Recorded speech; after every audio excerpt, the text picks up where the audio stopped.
Welcome to Revive Ministries Podcast. As we enter April, the focus is on community and finding that community. Community can play a big role in someone's overall stability, overall wellness, overall feeling of belonging. There's an African proverb that I like to mention: if you want to go fast, go alone. If you want to go far, go with others. We have a new guest. His name is Brian McAlister. Is that correct? That, McAlister, is that right? that's correct, Robert. Thank you for having me on. No problem. I always like to begin with a disclaimer for those who are in the States, and all those listening from wherever you are at. Find what resources are there. But in the United States, we have 988, the Suicide Crisis Lifeline. If you are in need for professional help, I do encourage you to find it. I also encourage you to find those communities, as we're talking about communities, whether it's church communities, whether it's just a club, whether it's your A meeting, whatever it is. If you could ask those that question, as it's hard for us as adults to ask. I need help. I encourage you to ask those questions. Thank you again, Brian, for just coming on. I always say people usually say it better than I do, and I'm going to start with a Burmese proverb, honestly, and it kind of it says it this way: it says, "If you take big paces, you leave big spaces." And regards to community, we're talking about the African proverb. If you want to go fast, the societies continually seems to move faster and faster. What do you think when you think about community? Anything comes to mind when you think of this verse? I guess this proverb, and going back to the one I mentioned in the beginning. Well, for starters, I agree 100% with the community. When I was a younger man, I was very selfish, very isolated. And I had the misguided belief that I could do anything on my own. I was Mm, like the lone gunman, the cowboy riding off into the sunset. And, now with some time and some distance between there, I realized there's really not much I can do by myself. mm, I didn't make the shirt I'm wearing. The technology we're on, all the things that we knew in the interdependent life we live. I can't do much on my own. I need assistance from everybody out there. And, when everyone is included and everyone is performing to the best of their ability at the time, it really helps us increase our lifestyle, our spirituality, our way of life, because everybody brings a different perspective to solving an issue. And mm, I found that for me, well, think about this. The first words of the Lord's Prayer, our Father. It didn't say mm, my Father, right? Or mm, we the people, or mm, even in the 12-step world, we admitted the first step that we were powerless over alcohol and our lives had become unmanageable. mm. Wise men for a long time have understood that we need the help of each other if we want to accomplish any great project. And you bring up a good one thing I thought of. These things don't go and happen organically. They happen intentionally. A lot of times when it comes to communities, if I, part of it is, you know, there's a difference between a goal. Well, obviously, goal is what you want to get to, but it Mhm. starts with positive habits, whatever that is. Building those positive habits around you. Positive communities can help you build on those communities, but it's also, like you said, it's we can't do it alone. Obviously, like, even it's humbling. And when we think about answering or solving problems, I don't know who actually coined this quote. He said that, you know uh, difficult problems or questions are um, best answered with good company. I know I'm kind of butchering it, but it's good to, like, answering questions of the puzzling things in our lives sometimes take a creative avenue. It doesn't mean like X, Y, Z. 1 plus 1 doesn't mean that you're going to solve it that way. And sometimes creativity and actually leaning on those around you can be very helpful. I'm going to ask you a question, Brian. What helped you find the community you are in today? What characteristics of that community help you stay? Well, Um, right now, my community today is I'm still part of a 12-step community, which, mhm, of course, through addiction and surrender is how I wound up in that situation. But now having been sober over 33 years, my world has expanded and opened up, and I'm involved in different genres, a business community, a mental health community, different things open up to me. And to your point, we've all experienced this. When you get a group of people involved in solving a problem, it's a great experience. New ideas, prompt new ideas from everybody else, and it just kind of feeds on each other. And that is what's that's been my experience. I don't have all the answers, but if I talk to enough people, someone knows how to solve just about any situation I'm going to find myself in. And when I go to a 12-step meeting, usually somebody in that room has experienced or overcome the challenge that I'm currently facing. Yeah, and working in the mental health field, it's always I kind of go with the model of you treat the person, then you treat what's going on with them. So whatever it is, because there's so much context. You have someone who's dealing with one thing, even though the diagnosis do help with treatment or certain avenues of treatment, but it doesn't define the individual what may help them specifically, because cultural barriers, how they were raised, background does play a big role on what may be successful or what may not be as successful. And part of that is, how we connect to each other. How do we communicate these things? There's a quote, and I know it was a quote that kind of I used before, and it kind of haunted me in a way, just how he spoke it, because it feels very relevant today. It's from Kurt Von Gut. He says, Vonnegut. Sorry, thank you for helping me. Sure. He says, "What should young people do with their lives today? Many things, obviously, but the most daring thing is to create stable communities in which the terrible disease of loneliness can be cured." I know, working in the field that I do, loneliness obviously gets overlooked. Obviously, but it is something that's deep seated, and sometimes it can really spread quickly into how we think, how we see the world, how we connect with each other. What comes to mind when you hear this idea, this kind of approach to how things are today? Well, when you think about it at its most basic level, if you're locked up alone, that's considered torture. We're a herd animal.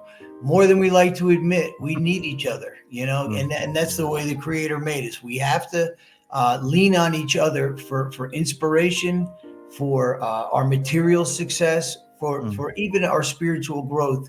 Because let's face it, I can go there alone, but much of the joy would be lost if I didn't have somebody to share it with, my spouse, my team, or whatever group I'm associating with at the time. And I think obviously it's been probably talked about so much when during the time with COVID and all that stuff. But one thing I noticed during that period was when I went to the gas station, when I went to just get stuff at the store, you don't really realize what you lost and the ways to connect with each other when everyone's frantically have their mask on or whatever, and they're frantically just go in and out. There's no connection there. Yep. I think Sean Stevenson says it kind of very well. Communication is merely exchange of information, but connection is an exchange of our humanity. How do we really connect? And I feel we saw that impeded when we said we couldn't connect. When we said that you had to be 6 feet away, when all these things, all these restrictions. And I think sometimes when we don't notice things until we lose them, as as the old saying goes.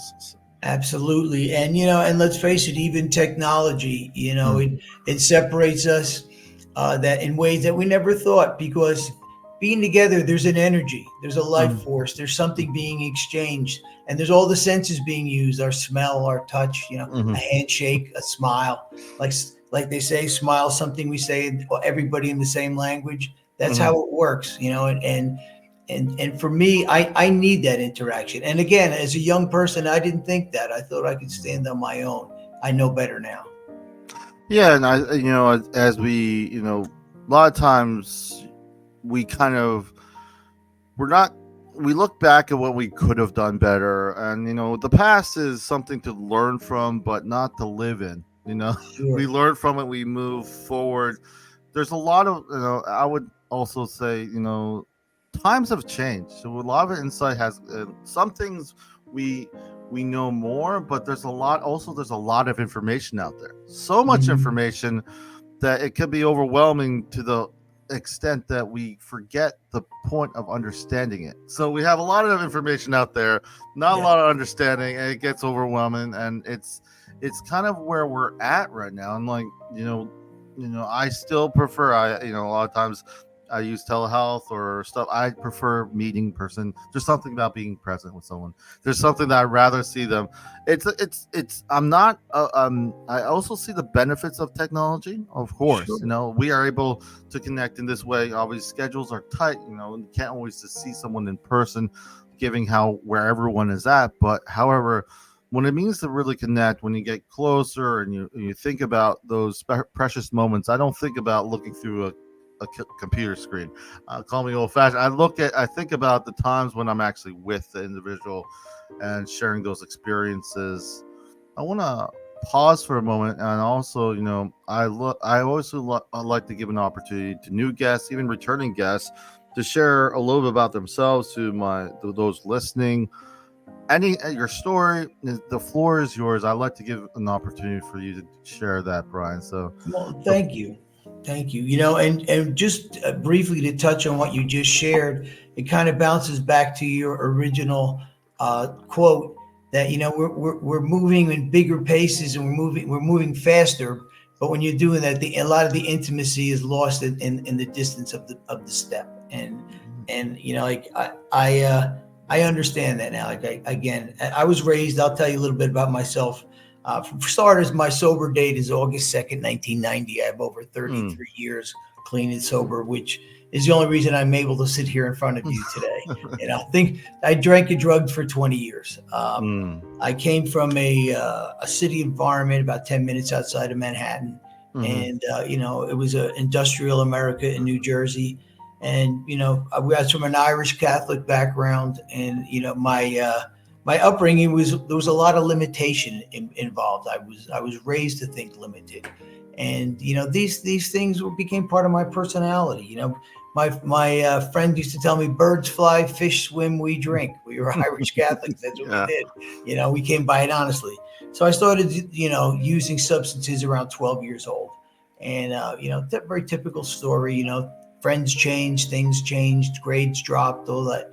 Very, very typical. And because I work in the industry now, I understand. I've heard this many times before. And what happened was I wound up getting expelled from my Catholic school, and which gave me an instant resentment towards organized religion. And I thought I was an atheist, but you'll hear later on in my story, when things get tough, you forget how quick that atheism goes out the window. God help me, that kind of deal. So. I wound up getting thrown out. I left the state of New Jersey. I wound up in Arizona back in the 70s.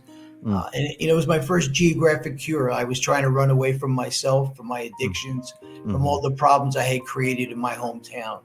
And, because it was a geographic cure and I didn't change, I wound up running into the exact same people and situations that I had left in New Jersey. So I wound up moving in with a couple of gentlemen. I was a kid, 17, 18 years old.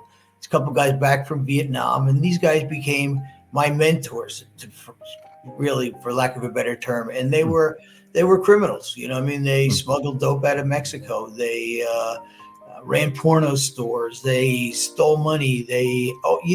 Their motto was, "We'd never steal anything from you. We'd rather have you give it to us." They were con men, so real, and through the eyes of a young man, of a child, really, this looked very exciting and appealing.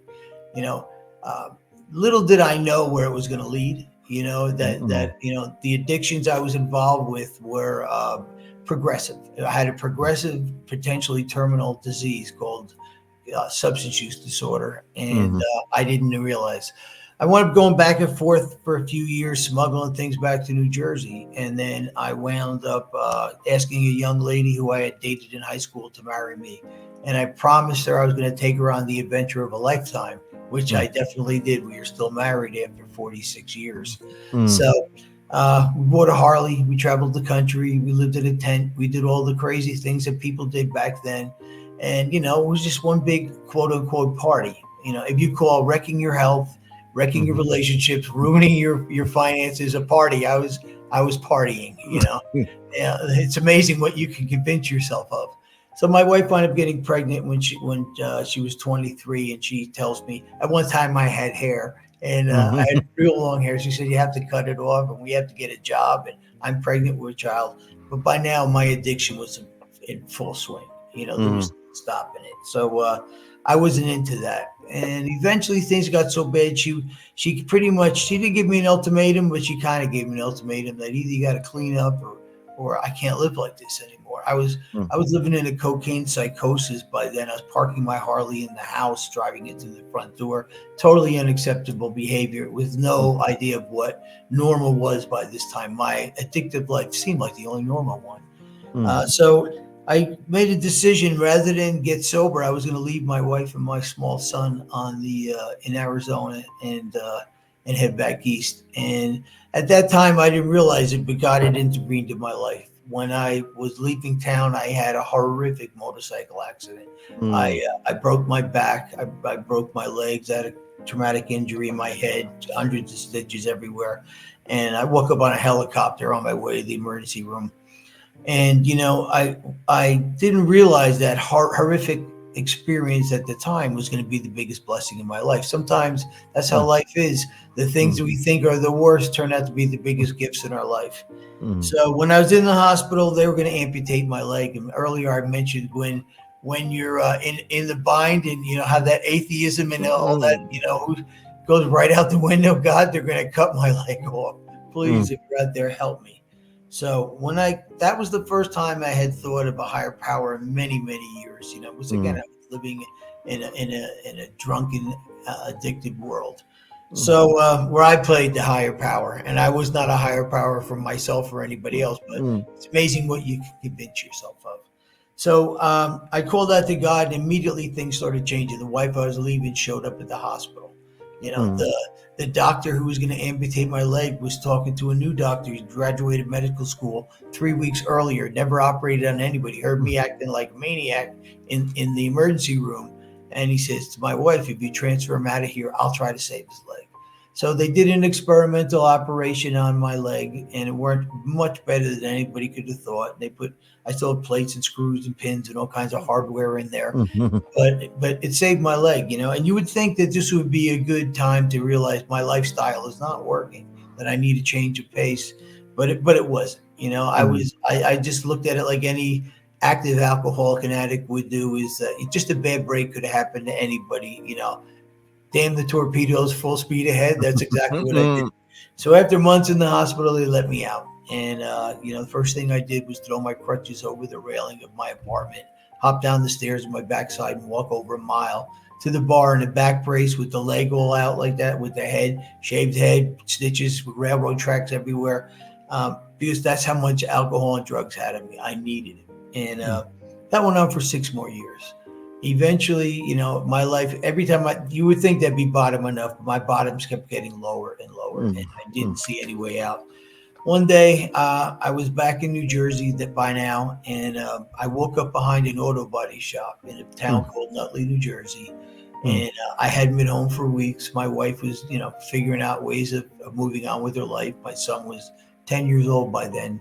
And I woke up behind this body shop, and I walked out into the sunlight. And for the first time in many years, I had a moment of clarity. And that moment in the hospital, when I asked God to help me, flashed into my consciousness. And I saw it all happening all over again. I saw where my life was. And I was basically crying out, kill me or cure me, please. I can't live like this anymore. And that's the day I had my last drink and drug. I wound up in a detox and treatment. And it's kind of a funny thing, because alcoholics and addicts are defiant by nature. We hate to be told what to do. Is pretty much, if you want to get an alcoholic or an addict to do something, tell them to do the opposite. You have a better chance of getting it done. So that was my MO too. So when I went to this treatment center, I made up my mind defiantly that I didn't care what happened. I wasn't going to leave. I was going to try what they offered, because I hadn't been sober since I was 12. I was almost 33 now. And, I was like, I was just going to give it a shot. And I did. I did it one day at a time. So when I left, they told me, go to a 12-step meeting, find a 12-step meeting. So I figured, well, it's kind of a miracle happened here. For the first time since I'm a kid, I haven't had a drink or a drug in 30 days. That's never happened. So I thought they were telling me the truth, so I did that. So I went to a 12-step program, and I got involved, and I started listening. And next thing I did was they told me to get a job. I had no life experience really. I worked menial jobs, factory jobs, construction work, anything that would allow me to engage in my addiction. So now here I am. I have a family. We're deeply in debt, and I get a menial job for minimum wage. And I worked that job for probably 6 months, and I realized I couldn't pay my bills. So now I was working 2 jobs. I'm working 80 hours a week, and I'm still falling behind. To your point about community, I went back to a gentleman who was my 12-step sponsor, and he was a very successful guy. And I told him I can't live like this any longer. And it's funny because when I asked him to be my sponsor, I knew he was successful, and I was new in recovery. And he had a nice car, and he had all these material things I wanted. But what really drew him to me was that he talked freely about his relationship with the God of his understanding. And I had no relationship at all. So it kind of drew me in. So I went to this man and I told him how I couldn't continue like this. I'm working myself to death. I'm falling behind. What can I do? And he says, I've been waiting for you to ask me. He goes, he didn't give me the answer. He waited for me to ask. And he was a very wise guy. And he says, I've been looking at you, Brian. He goes, most people, including you, are brighter than they realize they are. They have more talents, God-given talents. He goes, I watch your God-given talents. He goes, you walk in a room, he goes, within a few minutes, you could say, I could trust this guy over here. I better keep my eye on that girl in the corner. This guy looks like he's a little shifty. He says, they don't teach that in the Harvard Business School. He says, either you have that's one of your gifts. He says, so if you take your God-given gifts and you combine them with the moral and ethical standards needed to stay sober, come up with what your dreams are and point this at your dreams, there'll be no stopping you. So that's what I did. I worked at a company that had 250 employees at the time. And, the first thing I did, you talked about goals. I wrote a couple of goals. First goal was always, I'm not going to drink or drug today. The next goal was, I'm going to be the boss of this building. So I had no idea. I had no education. But what did I do? I looked for community. I walked around there and I saw people who seemed to know what was going on. And I asked them for their help. You seem to be doing well here. You seem to know what's going on. Can you help me? So rather than undermine people in authority, I asked them to help me. And it's funny when you ask for help, people usually reach out their hand and they try to do that. So that's what happened. Make a long story short, I kept doing that. Within a year, I was the manager of that building, 250. Within 5 years, I was running their Mid-Atlantic division with 105 stores with 250 to 350 people in there. And, having this level of success, my family felt better. Everything went better. Everything was going good. And then I started losing focus again.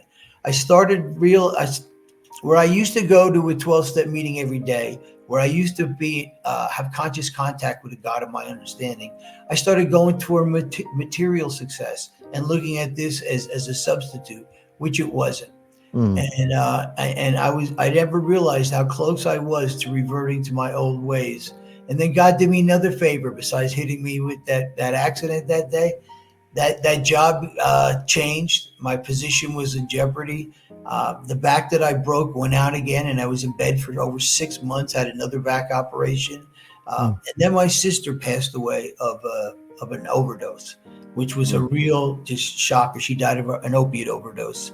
So all these things, all this life stuff happened at the same time. And I realized that, I never wanted to go back to drinking and drugging. I never wanted to go back to running away. So I decided to buckle down, double down on my recovery, start working with other people who were in the same situation that I was in years ago, and tried to help them out. And I started getting a lot of joy from that. And then I had another experience when the economy collapsed. So all, my money went with everybody else's. And I realized that I laughed about it at first because I'm watching the stock market do this. And I'm saying, well, and I'm like, I didn't drink it up. I didn't drug it up, but it went anyway. So I realized it wasn't that important. I asked myself a question.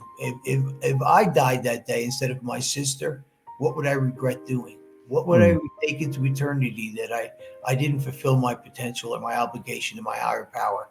And it was to write a book. I said, you know what? I'd love to tell people how I pulled this off, how a guy Mm. like me turned into this type of situation.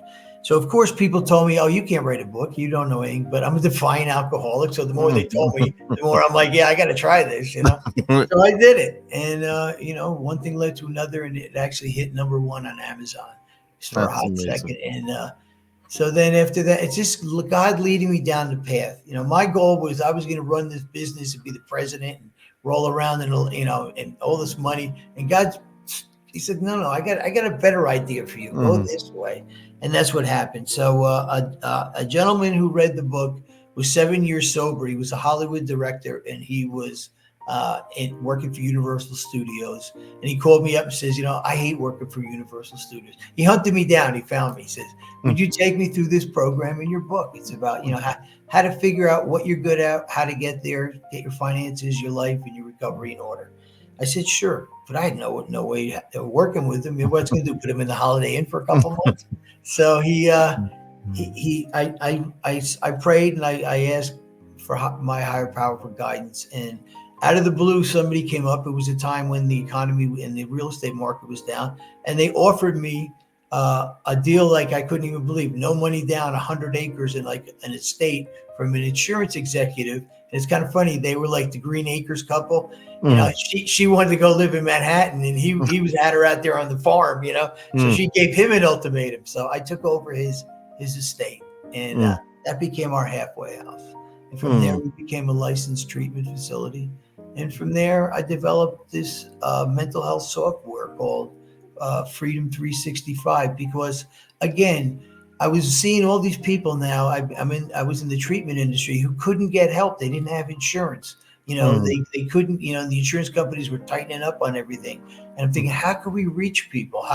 And it's the technology. It's better to do it in person, but it's better to do it through technology than not do it at all. So we developed this incredible award-winning package that people can get for literally a couple pennies a day. And it has over 600 interactive videos and all the experiences that I've been allowed and all the people I've met along the way. We put it into an interactive package that people could use. And it's like you put it on your phone. You know, I mean, it's like having a recovery coach in your pocket 24 hours a day. It's searchable. My wife's, you know, my wife bothered me, you know, in my career. I'm tanking. Type it in. I'll give you 20, 30 solutions, immediately pop up video solutions. And it also gives you an action plan you can develop along the way. So the whole idea is to give back to people the way that people really freely gave to me, you know, but I had to take action. You know, everything we do is an idea followed by an action, you know, so like, I was sitting in a lot of 12-step meetings in the beginning, and I was hearing people say, I'm waiting for God to send me a car, a job, a house. And it doesn't work that way. You got to, you know, you got to get up. It says in the Bible, you know, faith can move mountains, but you got to bring a shovel and lunch. You know, you got to do the work yourself, that kind of deal. So that's kind of it. That's what I do now. I'm out there with my software. I speak. I work with a lot of people, and my whole goal is to give back as long as I can. I'm 66 years old. I've had an incredible life. I'm still blessed to have the girl of my dreams. She lives with me still. You know, we have a wonderful life. So that's pretty much my story in a nutshell. You know, it's just wonderfully inspiring. Just a lot of times, listening to your story just reminds me of how a lot of times we get in our own way, like ourselves get in our own way. So, and also, it's just using what's out there. You know, being creative with what's out there to it's a real problem, obviously, with insurances and how they tighten up, and the underinsured, and when we not to bring that up, but at the same time, recovery for me, obviously, mine was more mental health, but my recovery for me became it became my healing, serving others. So in a weird way, I always felt, especially, I have a background being in a leader in churches and stuff like that, and I just remember just feeling myself that these things don't get talked a lot in churches. And what I'll say is, because people are complicated. I don't like to simplify things, but it's complicated, but it's hard work, like you said, a lot of this stuff. But the things that are hard are the the things worth doing. If you really think Yes. about it. The problems that are complicated, that are still struggling to figure out all the solutions, are the problems we should be focusing on, if that makes sense. Yes, it does. When I hear that, I find it inspiring because even a simple, a lot of times, being in charge of church, you'll have someone who have a family member, just so those who are listening have an idea of what I'm trying to say, who maybe beat cancer. But the complicated thing is, you don't know if someone else in the congregation just lost someone from cancer. It is Mhm. complicated. So at the same time, you can, someone's good news can be someone's bad news. But a lot of times, you know, I just love when you mentioned when you started working in that company, you just ask questions. That's a lot of times people ask for help. People don't do that. They just Mhm. want to be the one who slam dunks everything from the start with their own. And I would, I find a lot of wisdom in the idea of knowing your own limits. I think it was Clint Eastwood in the old movies. He Yeah, said, "A Dirty man's Harry. got, Yeah, yeah, a yeah. man's got to know his limits." That's So, it. yeah, so I do appreciate your story, and I appreciate what you're doing. I think it's wonderful that you're reaching people who may not be able to receive this kind of level of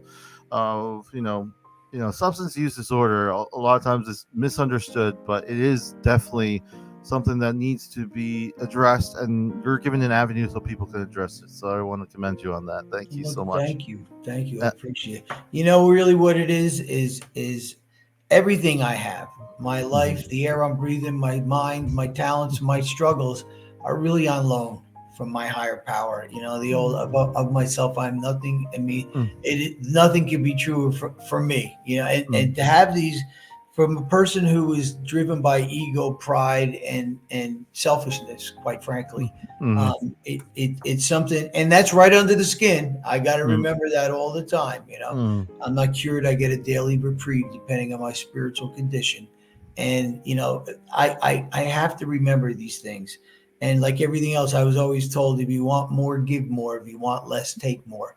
I Yeah. thought just the opposite. I thought I had to Mm, take, take, take. And all I did mm. was wind up empty when I lived that way. So it is really, it, we are a community. Right Yeah. now you're part of my new community. Mm, We've just met, and this is really how life works, how networking works, how business works, how families work. But my mm. whole delusion was, like I said, I was the lone gunman riding off into the sunset. Yeah. I almost rode off into the sunset permanently. you know Yeah, and it's kind of funny because a lot of these simple lessons we kind of I look at like my nephew and when they're little, if someone like stole I don't know, something, the one Mhm. who actually fesses up Yeah, like with nothing, like there's no reason he has to, there's something admirable, because a lot of times people wouldn't, yeah, they'll try every single way to weasel their way to not to be seen in a bad position. But is it more important to appear that you're doing well or actually doing well? A lot of times we kind of forget that, and when we think about recovery, there's gonna be hard times, but at the same yeah, time, if you know when who to ask, I need help. This yeah. is not, it's not competition. I'm not like the best. It's about your wellness. It's about your community. And I want to ask you as we wrap up. Last question. Well, one of the last questions. What has been the biggest lesson you learned or are learning when it comes to the importance of community in your context? If I want peace of mind, if I Mm, want joy, like it's funny, I looked up the word joy in early recovery and it means calm delight. I'm mm, thinking, I had excitement and all this. My life was a roller coaster ride, constantly up and down all the time. If I want these, then the only way to get that is to be part of the solution.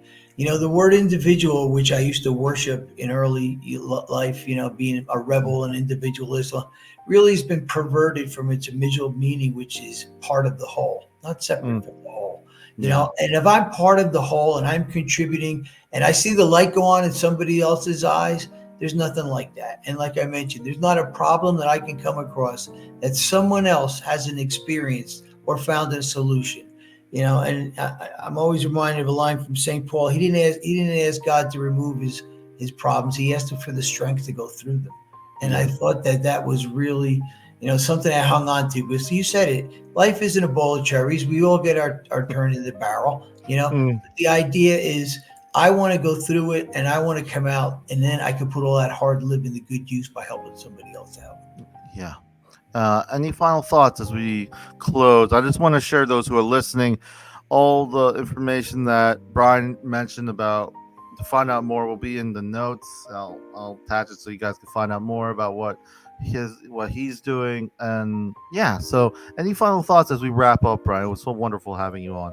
I thank you for it. No, I'm just glad that there's people out there listening. I'm glad that there's people taking the time to be good to themselves by pumping some good information in their head. We get a lot of negativity and fear thrown at us on a daily basis. I'm jealous over what I let into my consciousness, and that's the last thing I'll leave you with. I just want to say thank you. I just want to say to those who are listening to remember that stay updated with Revive Ministries through the various platforms, reviveministriesfl.com. This is goodbye from Revive Ministries Podcast. Leave you this last quote. It's actually a proverb. It says, "Do not protect yourself by offense, but rather by your friends."